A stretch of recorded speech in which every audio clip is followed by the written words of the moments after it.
ઘણા સમયની વાત છે. વિક્રમ નામનો રાજા હતો. તે રાજા મેલડી માતાનો ભક્ત હતો. તેના ગુપ્તચરોથી તેને ખબર મળે છે કે નગરની બહાર વડના નીચે વેતાલ નામનો ભૂતિયો રહે છે. તે રાત્રિના સમયે નગરમાંથી કોઈ પણ નીકળે છે તેને બીવડાવે છે. રાજા પ્રજાને હિત માટે ગામની બહાર તે વડલા નીચે જાય છે. રાત્રે એ પણ એકલો, કોઈ પણની જાણકારી વગર. ત્યારે તે ભૂતિયો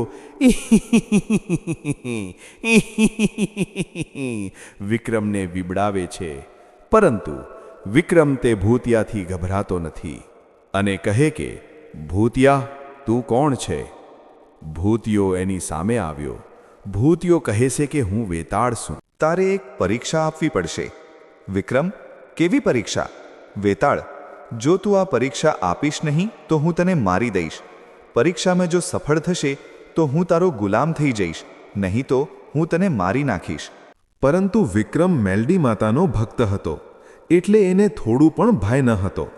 એ મનમાં વિચારતો હતો કે મારી મેલડી કરે એ ખરું. હવે ભૂતિયો તેને કહે છે 3 પ્રશ્નો.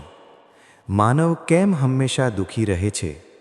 રાજા વિક્રમ કહે છે, માનવ દુઃખી રહેવાનું કારણ એ છે કે માનવને પોતાની જરૂરિયાતથી સંતોષ ન હોવાથી માનવ દુઃખી થાય છે. વેતાળ કહે છે, હવે પ્રશ્ન બીજો, કેવો માનવી શ્રેષ્ઠ માનવી ગણાય છે? રાજા વિક્રમ કહે છે, માનવી ક્યારે અસત્ય ન બોલે, માનવી કોઈ લોભાન કે કોઈ પણ ઈર્ષા ન કરે, કે કોઈ પણ જાતનો લોભ ન રાખે, એ માનવીની હું શ્રેષ્ઠ માનવી ગણું છું.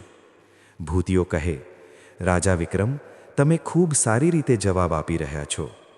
વેતાળ કહે છે, હવે હું છેલ્લો પ્રશ્ન કહું છું. સ્વર્ગ અને નર્ક શું છે? રાજા વિક્રમ, જે સારા કાર્ય કરે છે તેને સ્વર્ગમાં જગ્યા મળે છે. નર્ક એટલે પૃથ્વી પર કોઈ માનવીએ યોગ્ય કાર્યો કે યોગ્ય કામ ન કરેલા હોય તેને નર્ક મળે છે. વેતાળ, રાજા વિક્રમ, આજથી હું તમારો ગુલામ છું.